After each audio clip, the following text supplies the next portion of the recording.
What's up, guys? This is Bow Fam, formerly known as Classic of Mixology Studios Online, and I'm proud to present to you a new series called Last Definition of a Trapper by Doe B, and these are the YouTube tutorials. I'm not going to get into the backstory. I probably will in a later video, but I just want to go over a song called Microsoft.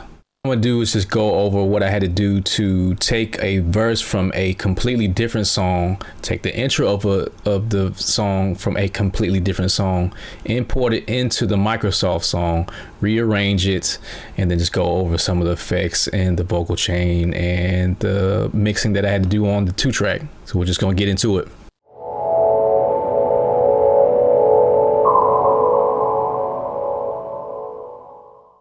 So as you can see, this is the original song of Microsoft, and it wasn't even labeled that. It was called Dr. Automatic, something crazy like that. So as I zoom in, you can see stuff is kind of like scattered a little bit, or just a bunch of BS that's on top. So the instrumental's right here, and actually the second verse in the song was actually the first verse. So what I had to do is move this verse into the second verse, and the tempo was at 150 or 75. So I'm gonna go into another song where I pulled another verse from a completely different song and imported it into the Microsoft song. So as you can see, this is a completely different song, unrelated, and this was the first verse of Microsoft. I'll play back. Hey, take off. Fuck a rap show, shit, I'm back in trap mode. Last week, flat broke, lost out on the road. I fucked up. All right, so after scanning his complete catalog, this is the verse that I landed on that worked. Similar tone, similar vibe, similar rhyme cadence, but this was like a first verse feel, and obviously the second verse was much better. So I chose to put this verse first because of that. And then also the biggest problem with this is that this tempo was 136 BPM. So what I had to do is time stretch it, and before I changed the tempo, I left the tempo as it is in the original song right here, and then what I did was expand these audio tracks, as you can see right here. Let's just make them real big, and then right here there's an option to change it from samples to ticks, and I've already done this. So what I did was go click on ticks, change this part into monophonic to time stretch it. There's 4 different modes, and usually for vocals, monophonic works to not change the pitch of the vocal or pitch of whatever you're trying to time stretch, and polyphonic works as well on vocals too, but I left it on monophonic. And rhythmic is more for like drums. Various speed is more for, time stretching, and then also changing the pitch. So what this does, if I put it in tick mode, it locks into the grid, which is at 136 BPM. I import it into the original session, which is at 150 BPM. The verse will lock into the grid at 150 and time stretch it for me and speed it up and what have you. So right here, I already pretty much gain stage and had this ready for mixing. So what I did was move that first verse to the second verse. I'm gonna just demonstrate how I imported it. What I did was hit Shift, Option, and I to import the session idea 1, and usually it's labeled mono elastic audio, and it's just those 4 tracks. Audio media options, it says force to target session format, click OK.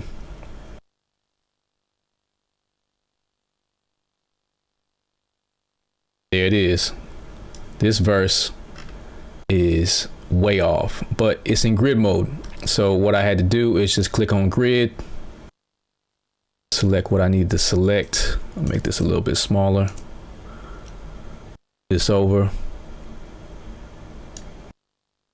and then this little piece right here was at the beginning of the song. They said this is that trap shit. Put it right there. It's already time stretched for me. So when I play it back, Fuck a rap show, shit, I'm back in trap mode. Last week, flat broke, lost out on the road. Had to run it up, now my pocket's fat, so fuck some lyrics, nigga. I need cash flow. As you can see, time stretched for me, and I gain staged it and got it ready for mixing, and we're gonna get into the mix side now. So I imported the song into my own template, and as you can see, it's super complicated. Looks crazy, doesn't it? It is. So starting off with the 2-track beat, you know, I don't have the track out, so I'm working with what I got. And what I'm gonna do is just go over it real quick, my settings. So what I'm gonna do is just play a little bit of it and then show you the difference.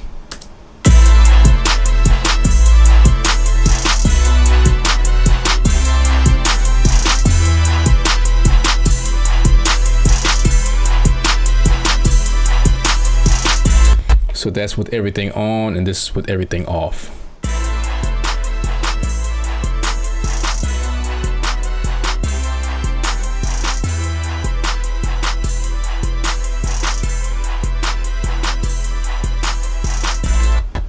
So it's a huge difference. So I'm gonna walk through this one by one. What I do is start with the EQ3, and this really doesn't do much. It's just really just is here for automation on the low pass filter right here, and I have this automatically set up where the low pass frequency is shown right here, and I can automate it, and you can hear that automation at the end of the second verse, but I'll play that later.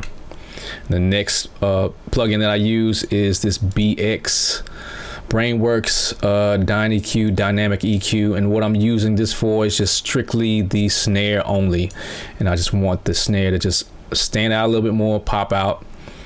And then next what we have is Spiff, and this brings out the transient more, so I'll just play this back.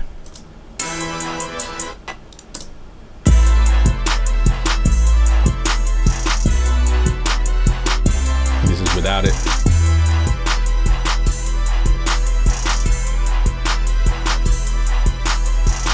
So it's a big difference already. Transients bring the life out of a song, brings the life out of an instrumental, brings the life out of the drums. So that's very important to understand when it comes to mixing, and not to overdo it as well. Next, we have this Basements by Unfiltered Audio. It's a plugin, Alliance plugin, and I just brought this in to bring in the low end.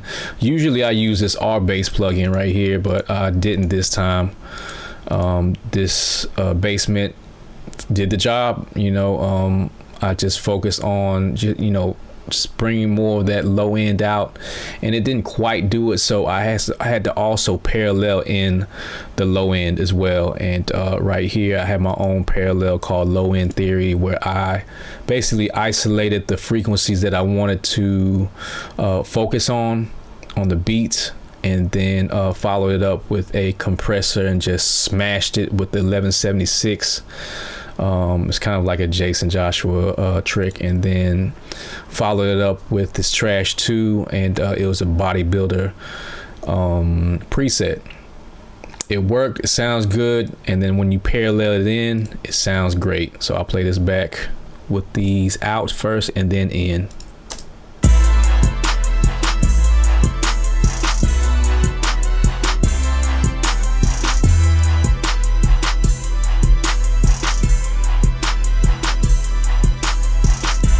So as you can see, the low end just thickens up a little bit more with these two, or rather one plug-in and then a parallel. And next is Spectre. I just brought it out the horns mainly, the top end, the horns, and these frequencies. I'll play it without it.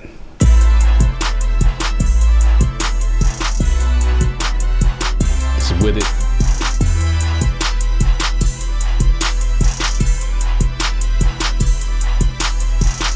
Spectre is mainly harmonics. It's not really EQ, but I use it as an EQ so I don't get that phase. Next is center.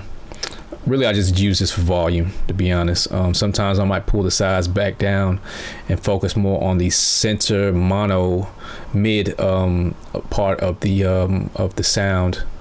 But in this case, it's just lifting up the volume.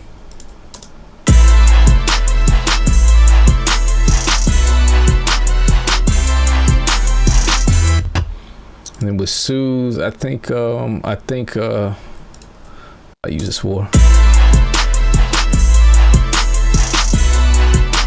So yeah, so this soothe I used to most likely, you know, carve out some of that range right here, this mid frequency range for the vocal. And then also I probably thought that the horns were just a little too harsh. So with the Spectre, you know, it might have did too much. So I just not parallel this in, but just use soothe just to kind of just problem solve for me.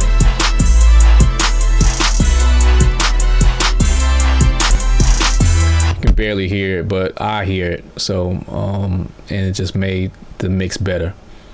Also, I paralleled in the transient some more, I think. Actually, no, I paralleled in the punch of the drums. I use this plugin called Animate. Check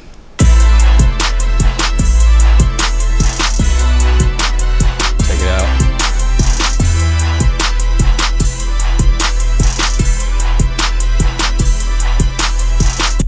And it's real subtle. You can probably barely hear it, but I hear it made a big difference to me, even though it was subtle. And that was it. Running it through this final plugin from Mike Dean called Gain Station, where it just thickened up the low end parallel and also the punch parallel.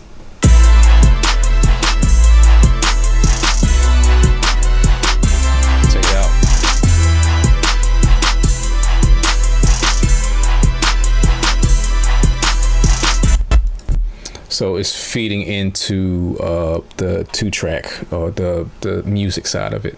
So that's the instrumental. So vocal wise, you know, I got a lot of stuff from Jason Joshua. I attended the Mix with the Masters back in 2019 in France. So it's widely known. You could probably find his chain somewhere. He posts about his vocal chain a lot on his Instagram.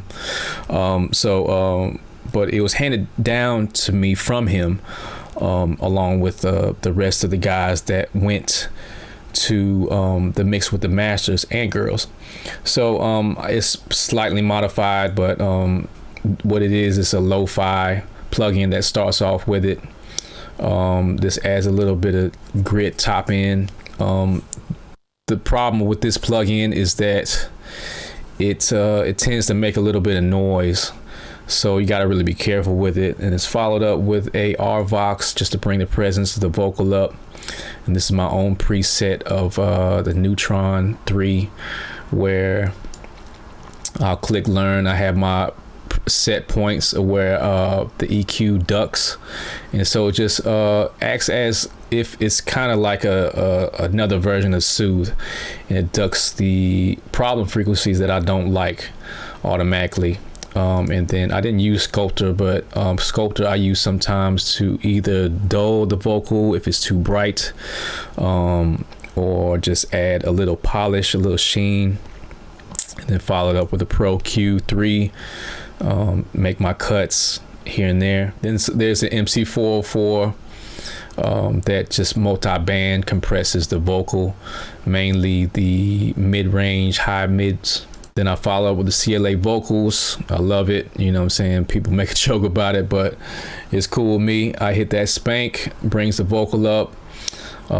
It parallel compresses great. And then I play around with these bands from the low to top EQ parts of the vocal, and then adjust it as I need to volume wise with the output. And I follow it up with a Pro DS.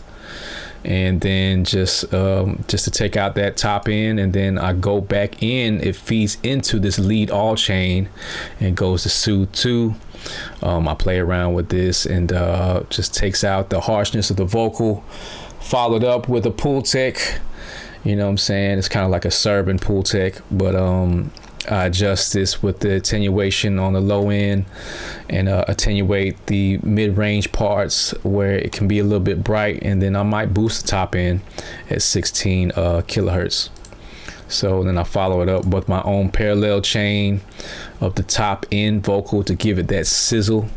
So I'll play all of this back so you can hear it. Fuck a rap show, shit, I'm back in trap mode. Last week, flat broke, lost out on the road. Had to run it up, now my pocket's fat, so fuck some lyrics, nigga. I need cash flow. So that's with everything in. I'm gonna take everything out. Fuck a rap show, shit, I'm back in trap mode. Last week, flat broke, lost out on the road. Had to run it up, now my pocket's fat, so fuck some lyrics, nigga. I need cash flow. And one more time with everything in. Fuck a rap show, shit, I'm back in trap mode. Last week, flat broke, lost out on the road. Play it with the music. Fuck a rap show, shit, I'm back in trap mode. Last week, flat broke, lost out on the road. Take this out again so you can hear the difference. Fuck a rap show, shit, I'm back in trap mode. Last week, flat broke, lost out on the road. Huge difference. Let's see, what else can I cover? The delays. I was very selective with the ad-libs, the effects on there, and then also in the hook. It's a lot of small, different, subtle effects that just bring the song out, you know, small little details, little pieces of ear candy for, you know, the listener to hear in headphones, especially. And then you can also hear it in the car as well. But that's what makes a song, you know, you mix by feeling, you mix with the listener in mind, and you mix for the audience. You don't mix for yourself as a mixing engineer, because when you start doing that, then you make the song about yourself and then you lose the vibe. The Lil Daddy intro was from a completely different song that was unrelated to, you know, the verse from the first verse, and unrelated to Microsoft, so that had nothing to do with the song at all. But in the context of an album, in the context of where the song is placed in the album, coming right after Serving Everybody, it's just a perfect intro to just be like, you know, they thought the kid was gone, you know what I'm saying, or, you know, thought he fell off, whatever, and, you know, whatever have you. So when you're thinking of album structure, track listing, track placement, it's really an art to put together an album and put together songs where they need to be inside of an album. So I'll just go over a few of the effects. I did a reverse reverb on the intro of the hook. Back on that trap shit. Yeah. We been diamond. If all the money in the bag, you could get straight. $1 billion on my Thought we weren't gonna make it. back on that trap shit. Yeah. We been diamond. If all the money in the bag, you could. So the reverse reverb is pretty cool. I use that pretty commonly. And then this little subtle part on Bill Gates inside of the hook. I got $1 billion plan like I'm Bill Gates. Straight drop, no ice. It's a delay, and also it sounds like very far away. It's actually, you know, adjacent effect, but it just sounds cool, you know what I'm saying? It doesn't happen but only a couple times in the hook, and let me see, maybe a couple times during the ad-lib. So just very selective with it, man. And then also in some of the ad-libs, you don't hear delays on every ad-lib. Now, why is that? Microwave, hey, take off. Fuck a rap show, shit, I'm back in trap mode. Last week, flat broke, lost out on the road. Had to run it up, now my pocket. So the thing with delays is this for me, for one, to give you a feeling, and then also to take it out to not cloud the main vocal. And then for dramatic effect, you know, doing drops in the beat. And I'll just go over a few of them. If you remember me talking about the context of the album, playing it and people not hearing Doe on his trap shit, classic trap shit, and this is an up-tempo song to get people like amped up for the album, dropping the beat right here, right before his first verse, just brings the overall effect of the whole album and the energy, you know, up. Straight drop, no ice talk. Use microwave. Hey, take off. Fuck a rap show, shit, I'm back in trap mode. I love that. So I did the same thing on the end of the second hook. Use the microwave. Hey, I'm fresh up off the stove, nigga, fresh. And then also there's a very unique part of a drop where I did the EQ automation on the beat, as I mentioned earlier with this EQ3. So I'll show this right here. Patty cake, I'ma use the microwave. Cocaine with Microsoft, nigga, I be Bill Gates. If all the money in the bag, you can get straight. Patty cake. So doing these effects in combination with everything, in combination with the delays and all that type of stuff, just gives you a certain feeling of the song.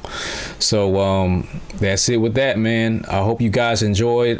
Just like, subscribe, make a comment, and turn on notifications, and I'll see you in the next one.